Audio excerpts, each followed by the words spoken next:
सो हे देवेश, उसकी विधि क्या है?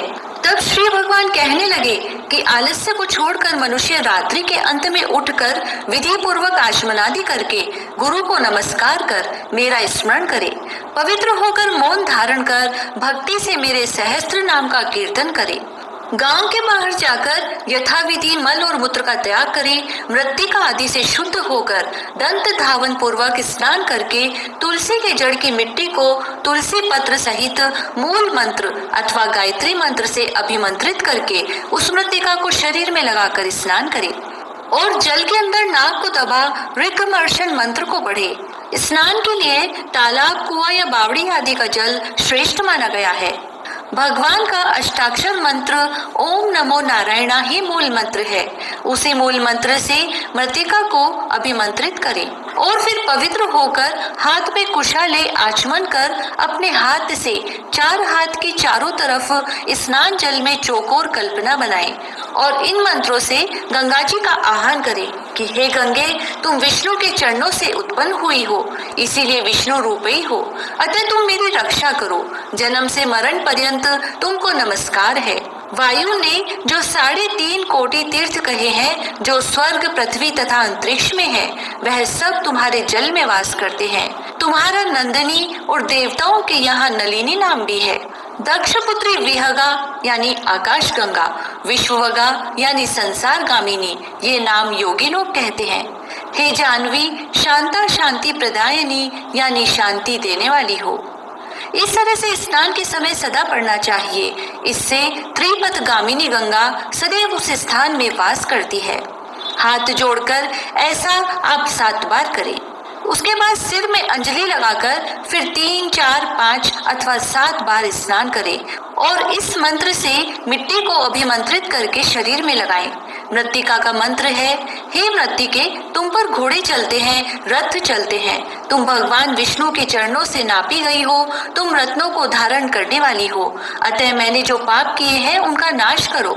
हे मृत्तिके, सैकड़ों बाहु वाले श्री कृष्ण ने वाराह रूप धारण करके तुमको ऊपर उठाया है। हे सुव्रते, तुम सब प्राणियों की उत्पत्ति का स्थान हो, तुमको नमस्कार है। इस प्रकार स्नान कर विधि पूर्वक आचमन करें और जल के किनारे पर खड़े होकर शुक्ल वस्त्र धारण करें।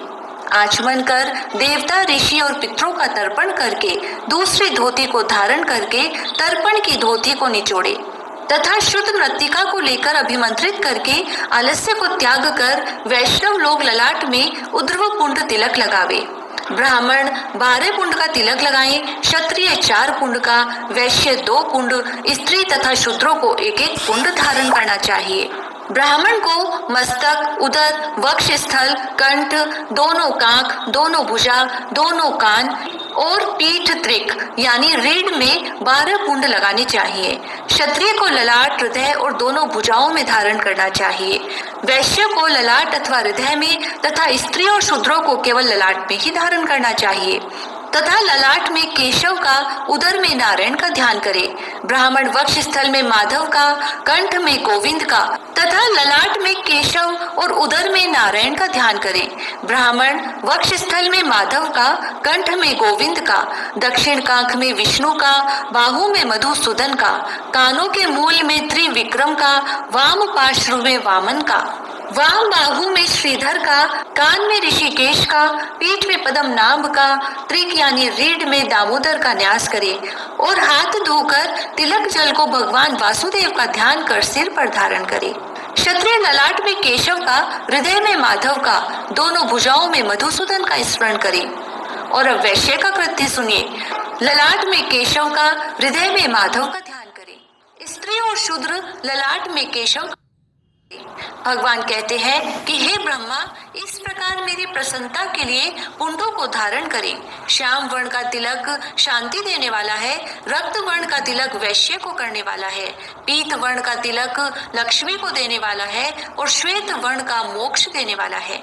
ये तिलक एकांतवासी होकर महाभाग वाले लोग समस्त लोक के हित में रत रहने वाले धारण करते हैं। बीच में छिद्र को छोड़कर विष्णु चरण की आकृति के समान पुंड को धारण करें। मध्य में छिद्र से युक्त तिलक को हरि मंदिर कहते हैं। ऊपर को उठा हो, सुंदर हो, सीधा हो, पतला हो, पार्श्व भाग सुंदर हो और मन को मुग्ध करने वाला हो, यह उत्तम तिलक कहा गया है। और जो बिना छिद्र का तिलक धारण करते हैं वे द्विजों में अधम है, और जो द्विजों में अधम बिना छिद्र का ऊर्ध्व पुंड धारण करते हैं वह तिलक में लक्ष्मी के साथ स्थित मुझ को अलग करते हैं। अतः छिद्र युक्त पुंड को धारण करें, यदि बड़ा छिद्र हो तो उत्तम कहा गया है। ब्राह्मण भगवान के सालोक्य पद प्राप्ति के लिए सदा इस तिलक को धारण करें। इति श्री स्कंद महापुराणो मार्गशीर्ष मास महात्म 2 अध्याय समाप्त हुआ।